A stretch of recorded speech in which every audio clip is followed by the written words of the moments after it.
is for Yeah. you. Fly was flying on the team. Touchdown. Time to get Jalen this ring. You don't really want to start a thing. This a bird gang nation, baby. It's a Philly thing. Hater, and you looking like you type trash. I'm just here calling on Philly the podcast. And we can call a man dog or watch Miles score off the hand dog.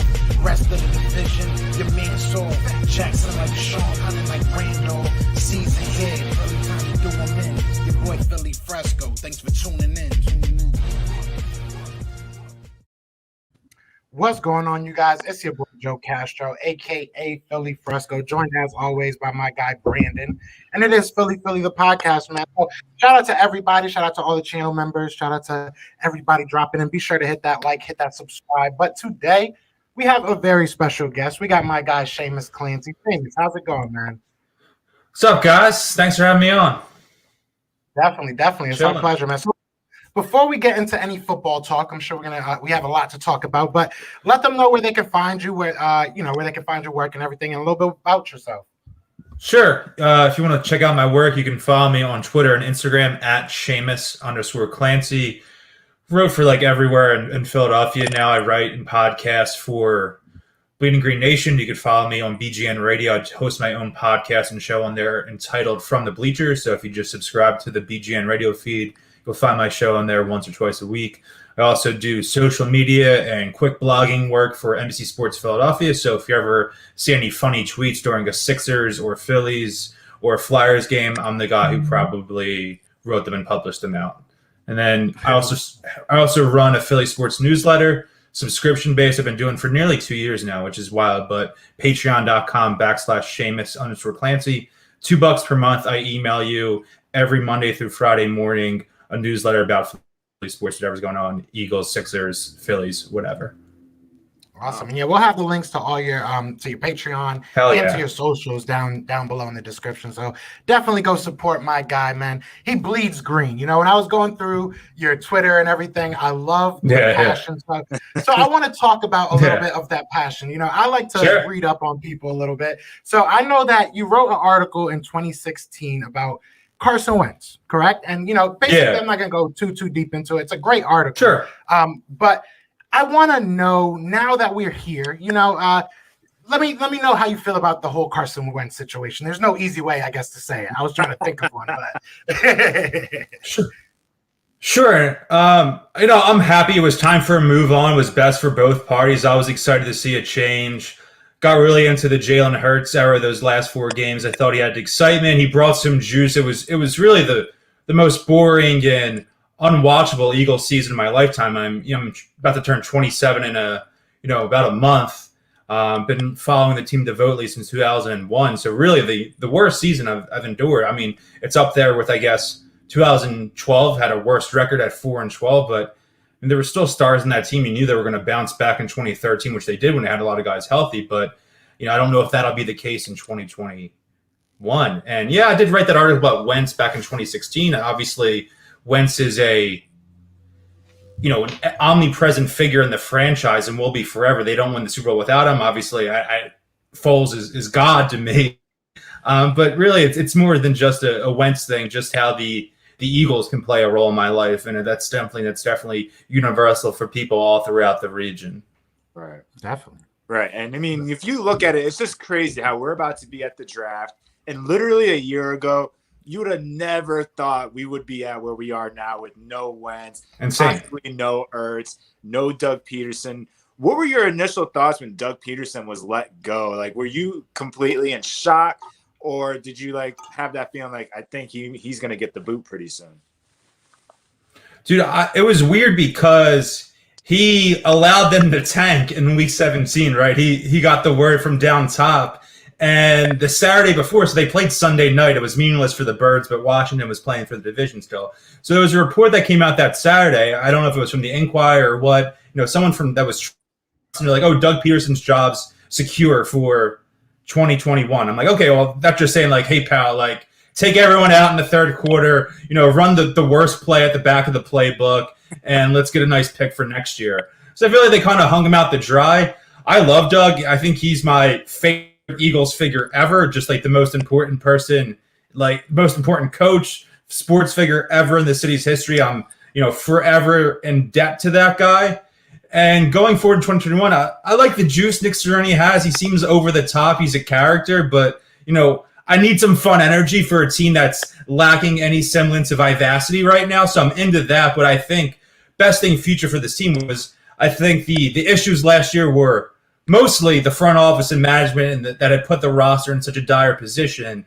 Secondly, the quarterback, who did no one favors, including himself. And then Doug obviously wasn't great last year, but I still think he had the pedigree that he should be kept this year. And if they're rolling with Jalen Hurts, I would like to see Doug develop him, with a full offseason in his program. Obviously, there needed to be changes to the ancillary offensive coaches. Doug didn't really seem into that. And it might have been a situation where really Doug was burnt out dealing with this ownership and front office. And really, can you blame the guy?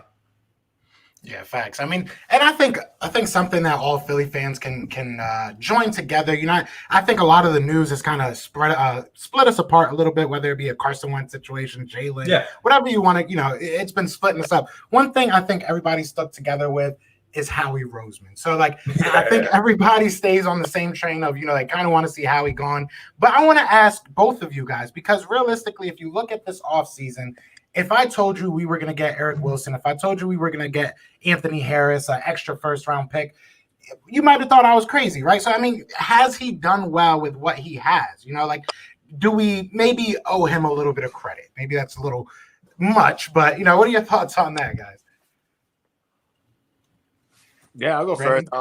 To owe him credit, I mean, he's the one that got us into this mess in the first place, which just I think you brought it up in one of your lives before, just the rewarding contracts of when we won the Super Bowl, giving guys like Alshon these different contracts, big contracts that hurt us later down the line. And then obviously when you keep restructuring contracts, they're just going to come eventually. One year it's going to bite us in the ass, and it's come up pretty soon. I mean, this year, whatever. So I think he's made decent moves to kind of fix what he made.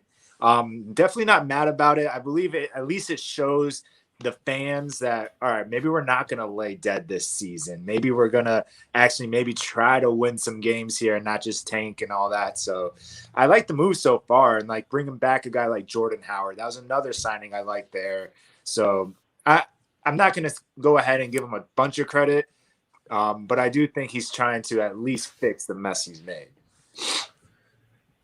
Is it one of those things where if you saw the moves he made this offseason and you saw that they were made by a GM not named Howie Roseman, you'd have been more inclined to think that this guy knows what he's doing? The value of trading back from 6 to 12 in a vacuum, picking up that future first-round pick, the optionality that comes with that, as well as moving up from the 5th round, getting up 25 picks or so to the 4th round.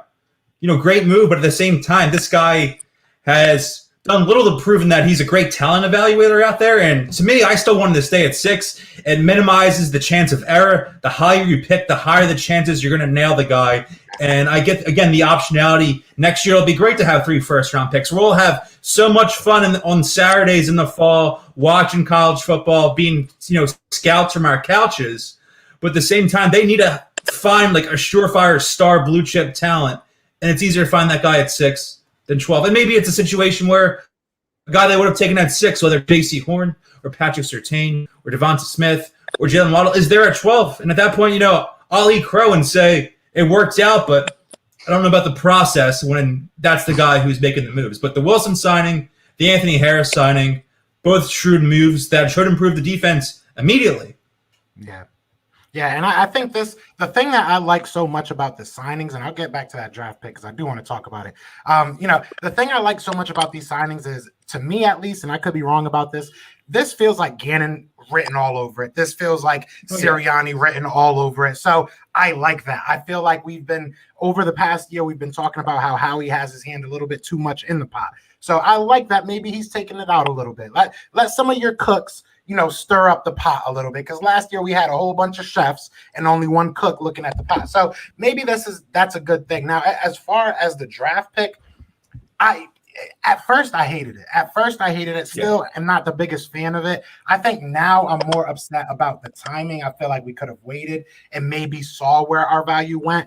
But like you said, realistically, you look at all those charts where they value the first round pick, the second round pick, and we got more than what those value charts say, technically. Like, it doesn't look like it, but, we did. So let me ask you guys this, too, because I've been getting roasted about this. I'm thinking to myself, would Howie be getting these first-round picks to move back up? We all heard that number 5 is the reason why. Well, we heard, we don't know exactly, but we heard that number 5 was the reason they wanted to move back from number 6 because they thought Jamar Chase was going to be there or was going to be taken there. So if that's the mindset and you can get to number 4, we're hearing that the Falcons might want to move from that spot. Is that something you're open to at all? At all? To me, it's a situation where if they were, I would only usually, obviously, the Eagles have traded up in the past and it's worked out. From a non-quarterback perspective, they traded up for Fletcher Cox. They traded up for Brandon Graham. Both moves, if they don't make those deals, they don't win a Super Bowl. But if you're making some kind of huge jump where you're parting with future first-round picks, I think that's the only, and especially if you're going into the top, 4 or 5 of the draft. Fletcher Cox with the 12th pick, I believe Brandon Graham was the 13th pick. So we're kind of in that range we are now. If you're making that type of leap, I would only really do it for the quarterback. And to me, if the Eagles were enamored with any of these 5 quarterbacks, they would have just stayed at 6, whether they said maybe a guy will fall to us, or we'll see the night of the draft if, Trey Lance is still available at 5. We make a deal with Cincinnati to get up there before someone else as we give them, our 2nd this year and our 3rd next year. That's a situation where I thought if they would have moved up, they would have hadn't traded back to begin with. Right. So I think they're the intent. Maybe they have a lot of guys in a similar tier on their board where there was a report they tried to move up to 2 or 3, but then it seemed clear that Zach Wilson was going number 2. So maybe it's a situation like, hey, we love Trevor Lawrence and Zach Wilson, but all these other quarterbacks, they're not really it for me. The wide receivers, maybe they're closer together than the public thinks between Jamar Chase and Waddle and Smith. And then the cornerbacks are there. There's 2, prototypical week 1, day 1 starting linemen there with Slater and Sewell from Oregon. So maybe they're just saying,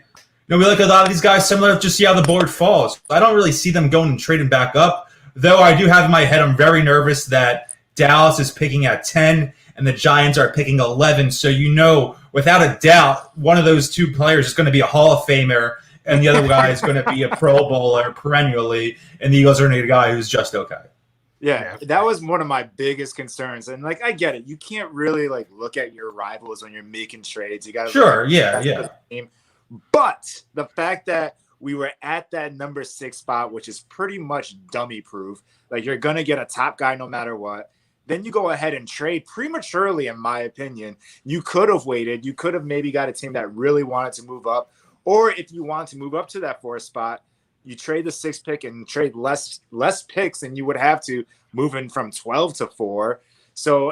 And then on top of that, the cherry on top was then you got Dallas and the Giants right in front of you now. So that it just irks me. I just didn't understand why. I get the trading back. I get that we're rebuilding, and I get that the more picks, the better.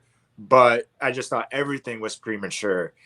But kind of staying on the draft, who do you guys want at this 12th spot? Or do you guys want to – I know we just talked about trading up. Would you want to trade back again at this point? I would be open to that. I'm not going to lie.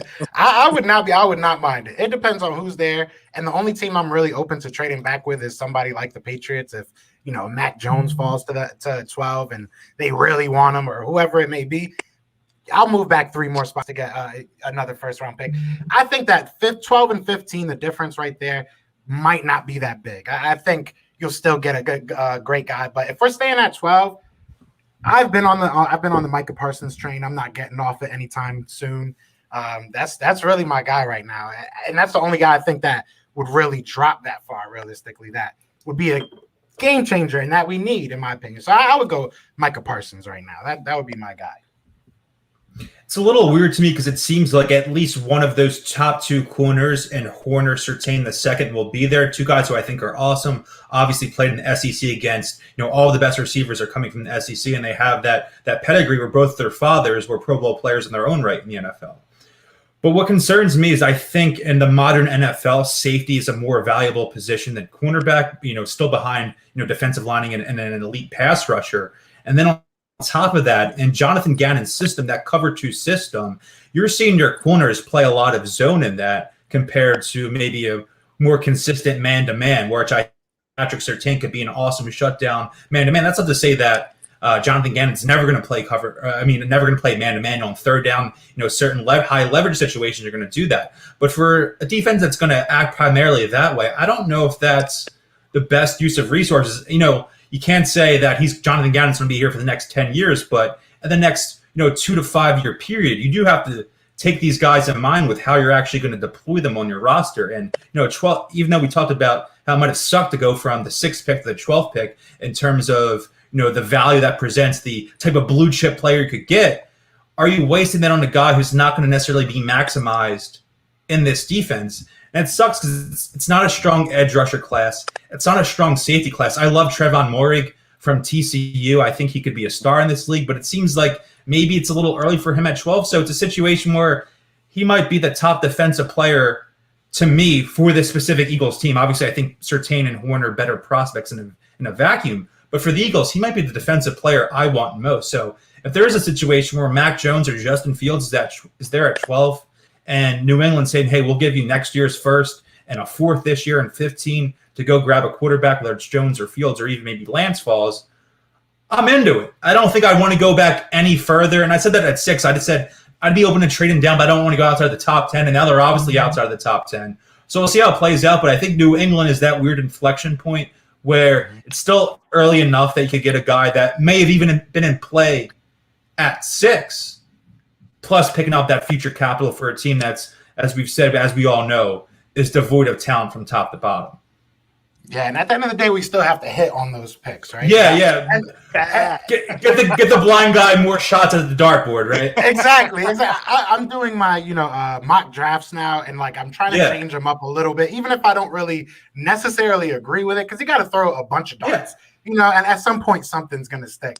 But look, I think that we can go many different ways. I think that the Patriots are a very, very weird team because, obviously they haven't been in the top 15 for a while now. This is probably something new for them. They seem to be very allergic to first-round picks when they had Brady, but they were allergic to spending money in the free agency, and we see how that changed. So they could be, like you said, they can kind of hold cards. They can kind of hold the chips to what the Eagles do.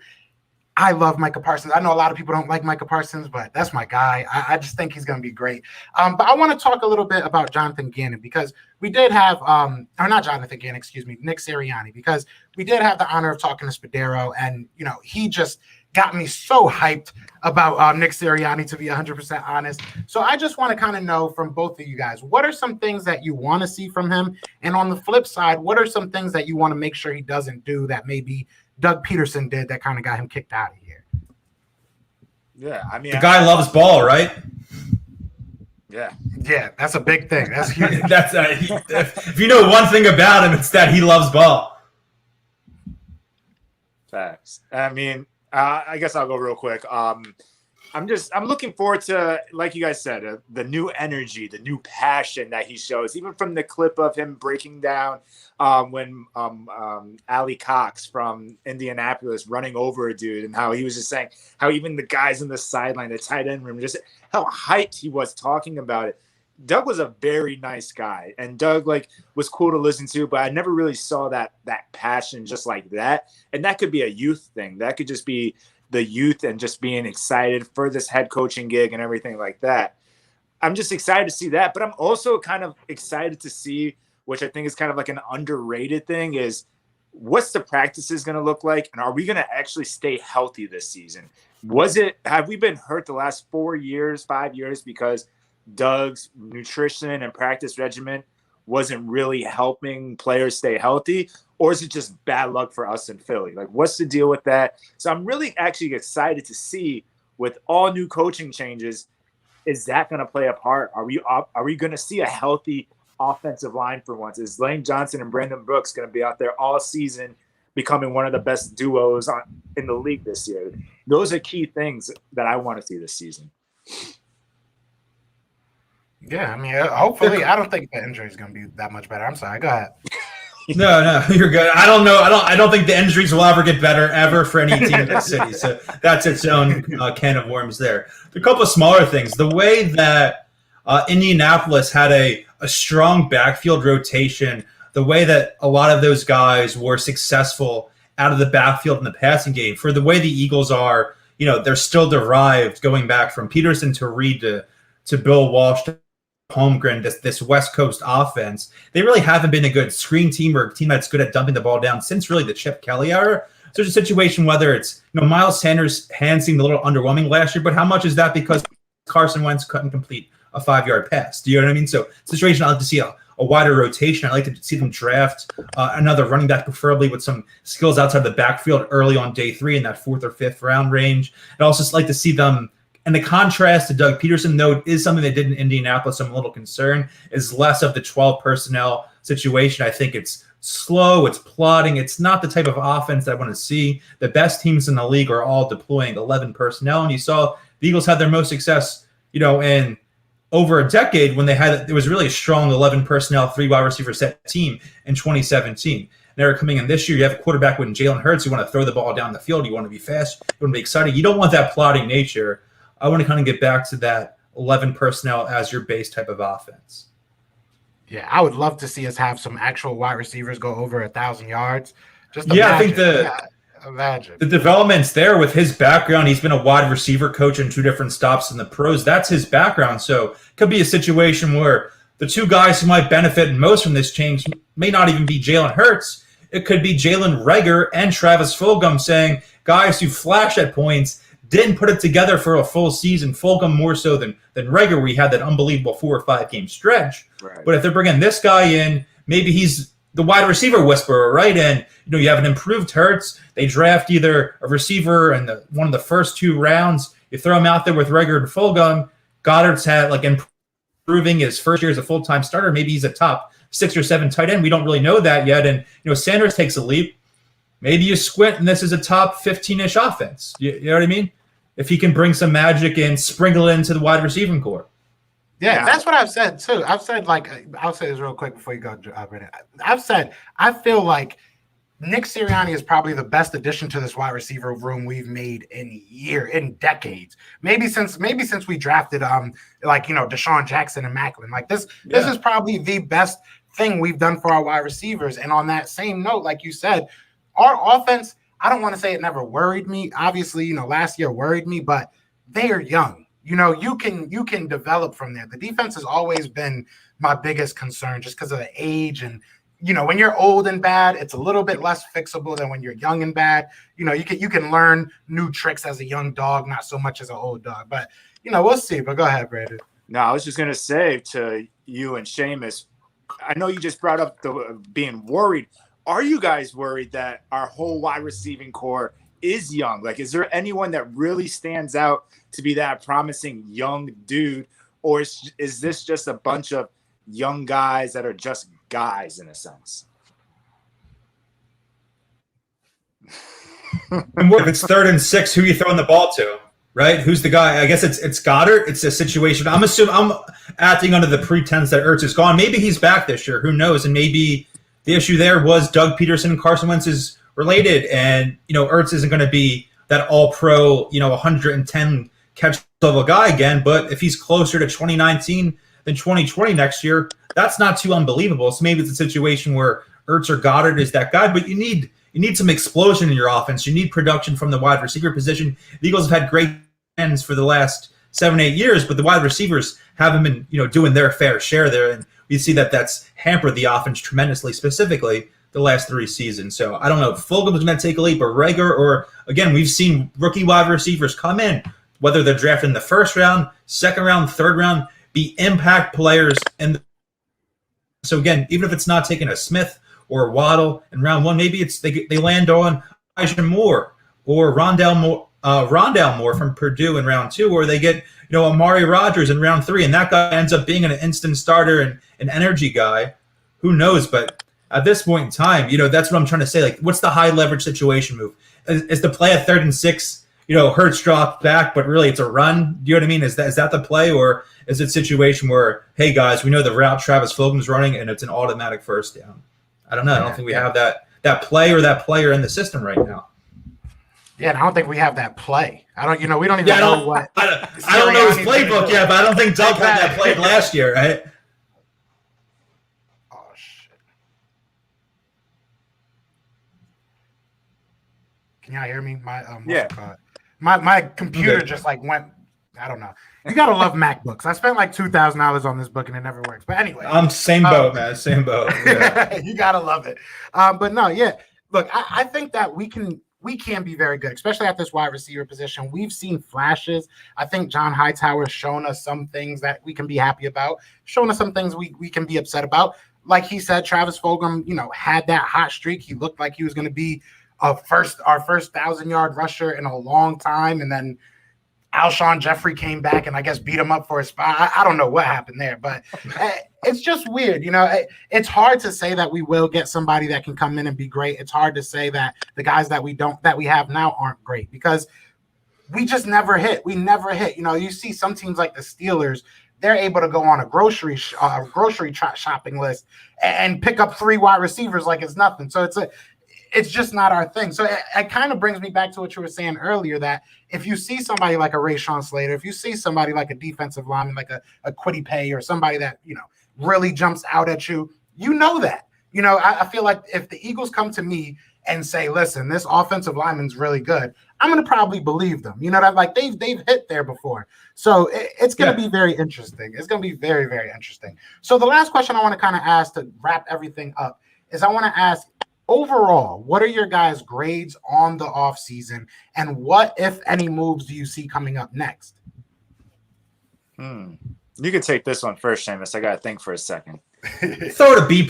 I think the return on the Wentz trade was good, given that obviously terrible last year, injury history, didn't want to be here. Few teams wanted them. It was a low leverage situation for Howie, and pulling out a third runner this year who could, hey, maybe they pull out a day one starter on defense with that 3rd round pick this year. Who knows? And then the first next year, the option again, it could be a first, it could be a second. We don't know yet. But again, for a guy who didn't want to be here, was bad, not many teams wanted them, maybe just 2, maybe just 1 in Indianapolis. Good return. The trade down, again, one of those situations where I don't love it. I wanted that premium pick. And maybe it's, again, if it's a situation where it's a different GM, it's a different front office, I have that more faith in them to land on that pick in 12th. But we'll see. I do like picking up the future first. How can you not like that? Anthony Harris, Eric Wilson, both good value signings. Joe Flacco signing, like, what the hell are you doing? That's an entire, another 40-minute rant. So throw him a B+, right? I think that's fair. Like, I'm more of an anti-Howie guy, but I got to take a step back and say he's done a decent job this offseason. Yeah, I probably would go closer to the B- range. I think when Joe maybe asked this question maybe a month ago or so, I probably was saying around like a C+ or something like that. But obviously the signings of the Anthony Harris and Eric Wilson, those are great. I'm still on the fence. Obviously, we'll know what come draft time, what the real offseason grade will be.